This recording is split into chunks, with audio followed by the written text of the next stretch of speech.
Hello Yele Nation. So today's tutorial is all about this nice pair of shorts. These shorts are front zipper, they are nicely paired or matched with solid color, and it is time for us to learn how to make them.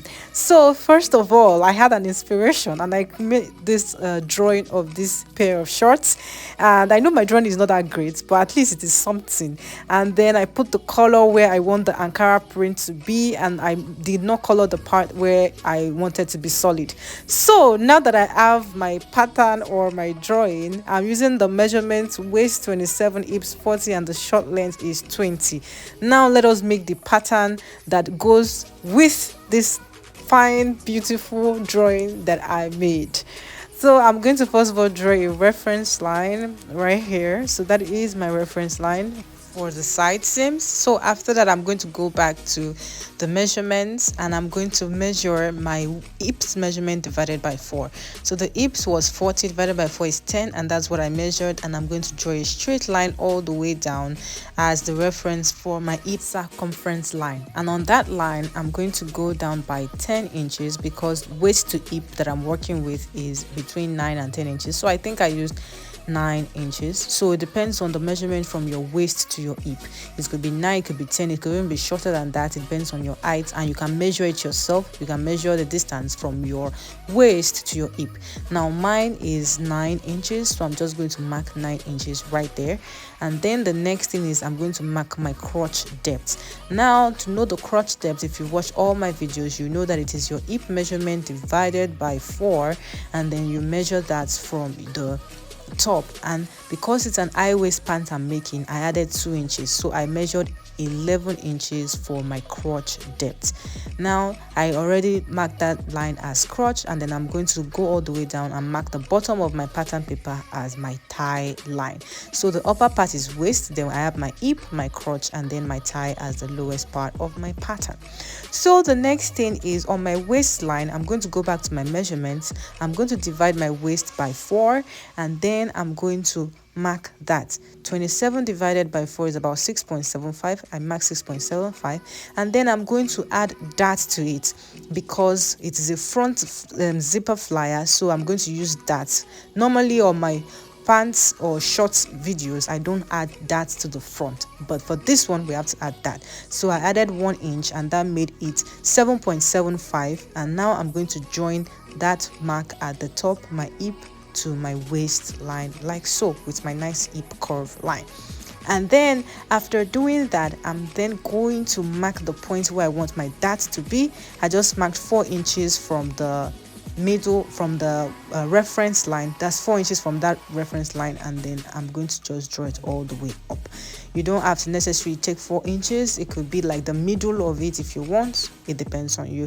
And then I'm marking 0.5 inches on either sides, and I'm going to then make sure my dart is about 7 inches long. That is 2 inches above my hip line. So my hip line, waist to hip is 9, so 2 inches above that is 7, and then I'm going to just draw my dart there. When I make the pants, I actually added 2 more darts. I added 1 more dart to make it 2 darts at the front, but on my pattern is just 1 dart, and I splitted it into 2 when I was making it on my fabric.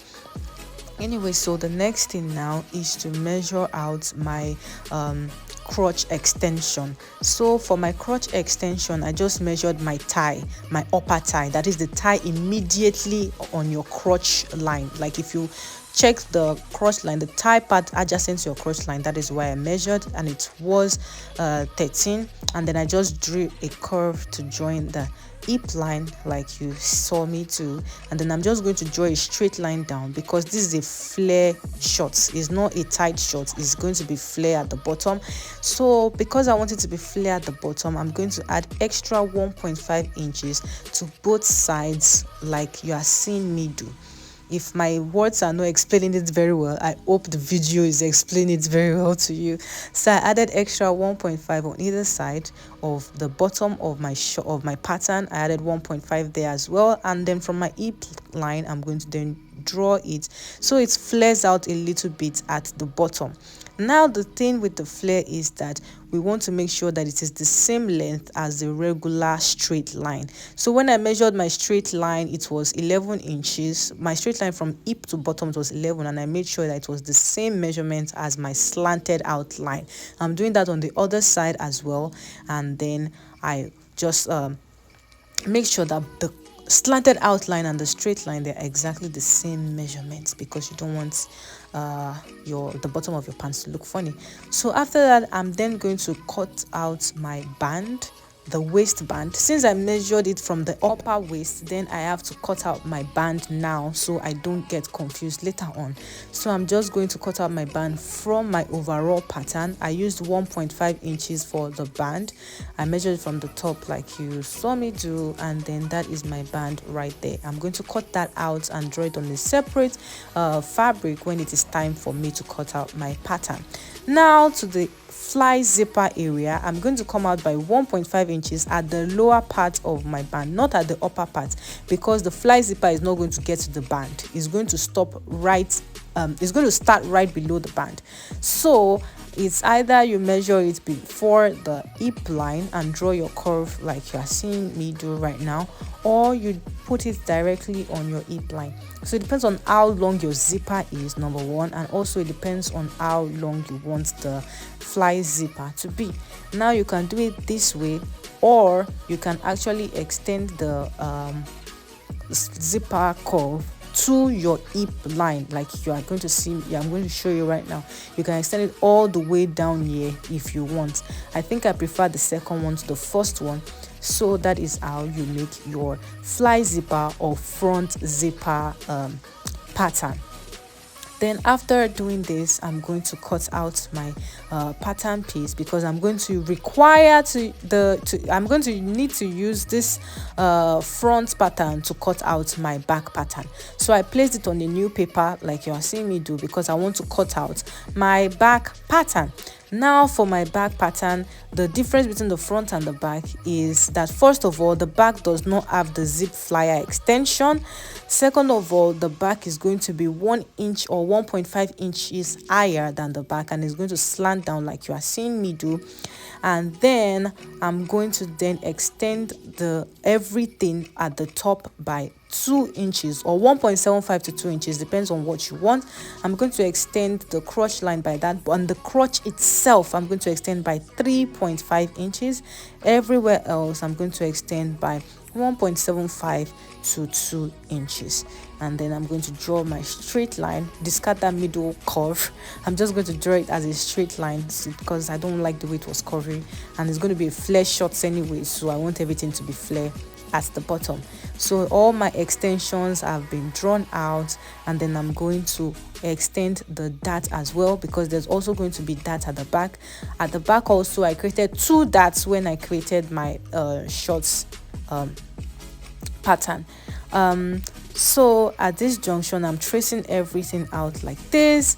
And this I have a gift for anyone who has watched my video up to this extent. This is my birthday month, and I want to give away a free gift to someone who has watched this video so far. So if you see this, comment in the comment section and I have a gift for you. So back to my tutorial, I created the darts for the back piece as well, and then I'm going to then draw out my dart like you are seeing me do. And so my back has a dart, the front has a dart, and on my fabric I also added 2 darts instead of 1 dart, just for aesthetic reasons, I think. So I also cut out my or drew out my band, which was also 1.5 inches, just the same thing as the one for the front. And then I'm cutting out my pattern as you are seeing me do right now. So the thing is this: the front pattern has the extension of the zip flyer, but the back pattern does not need the extension for the zip flyer because there is no zip at the back. Now I labeled the back pattern to make sure that I know which side is on fold and which one is on the side, and then I'm going to do the same thing for my front pattern as well. My tape was playing with me, but I finally overcame.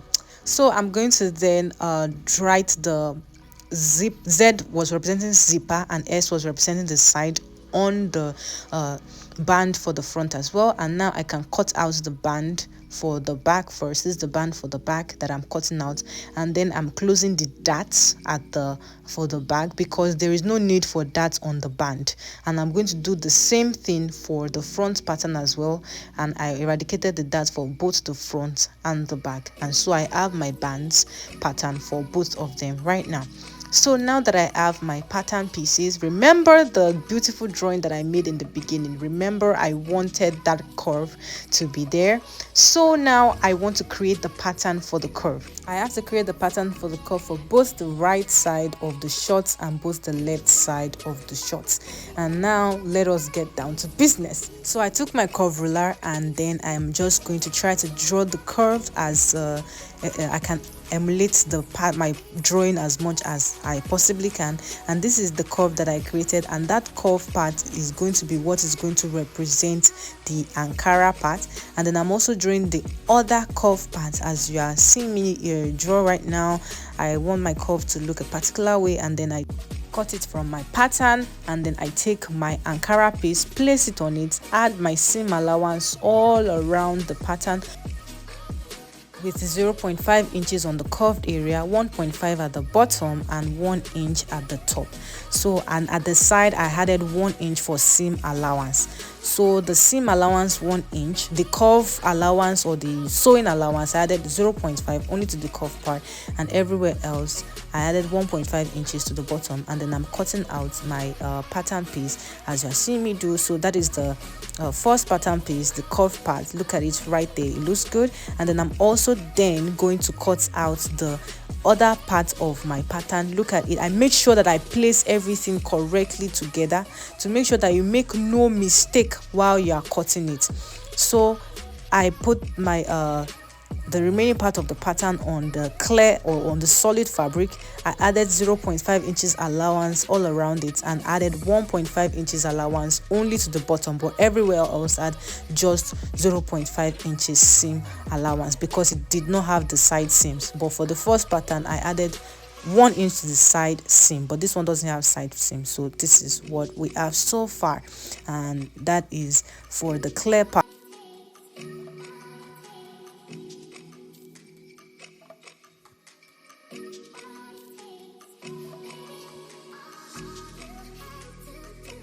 After cutting them, I decided to put them side by side to make sure that I did not cut the wrong side with the wrong side, or cut the correct side with the incorrect side. So I placed them side by side to make sure that they were compatible with each other.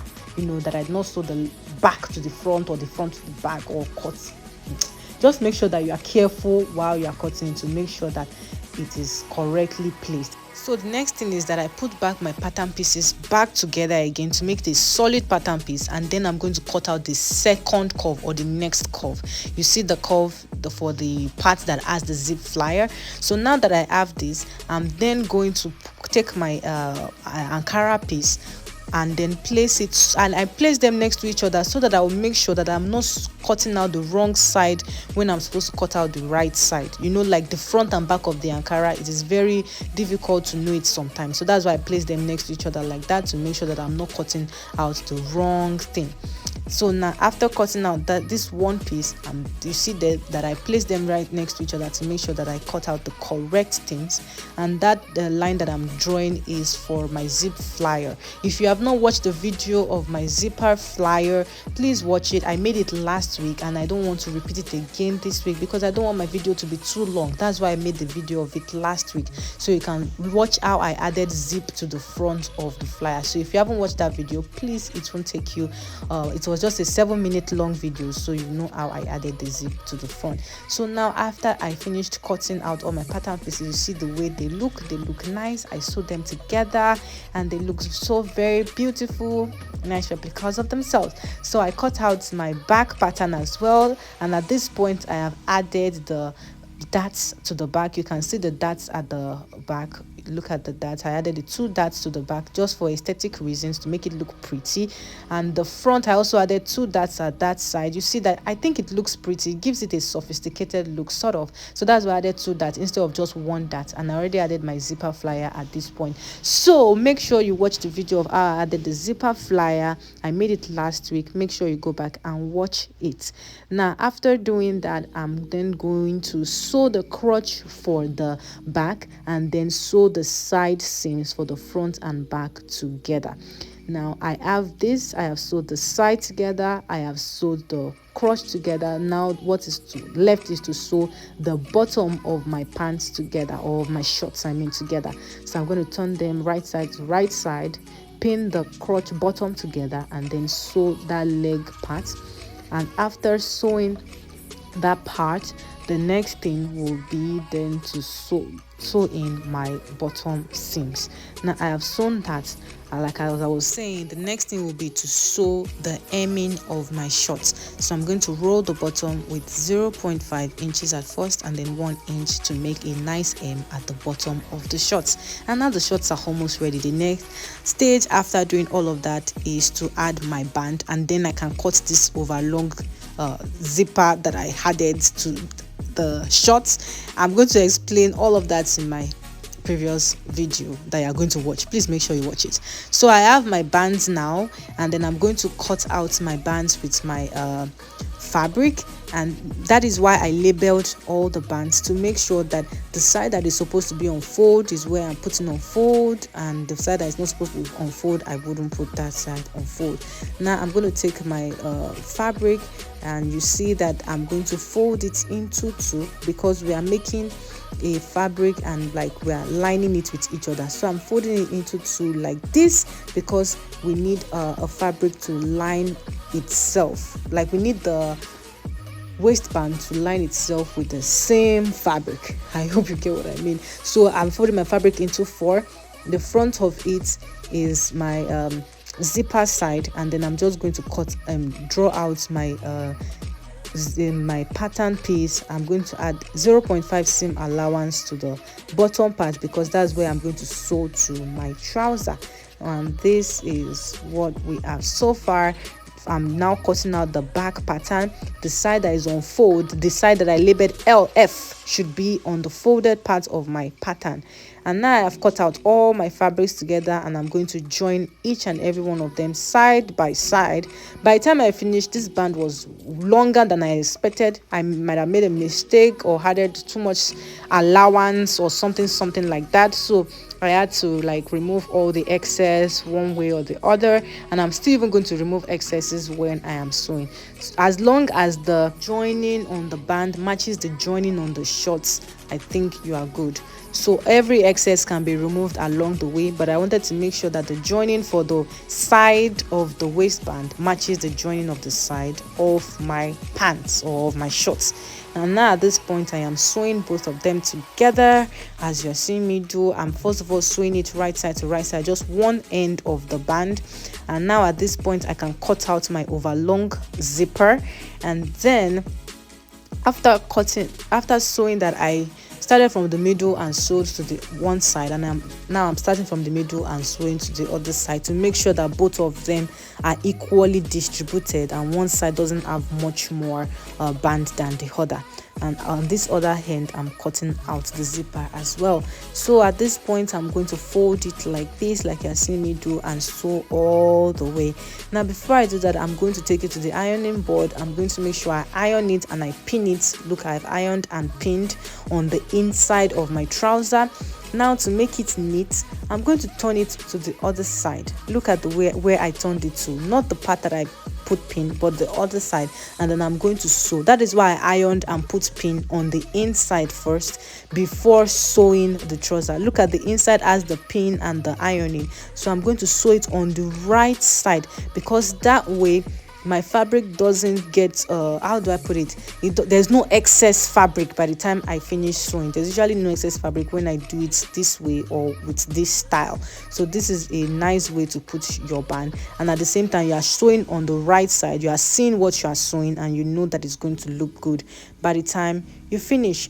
So my trousers are finished. At the band, I'll put my zipper or my buttonhole or whatever it is that I put, and this is what we have left. The inside and the outside are very nice, neat, and these are my pants.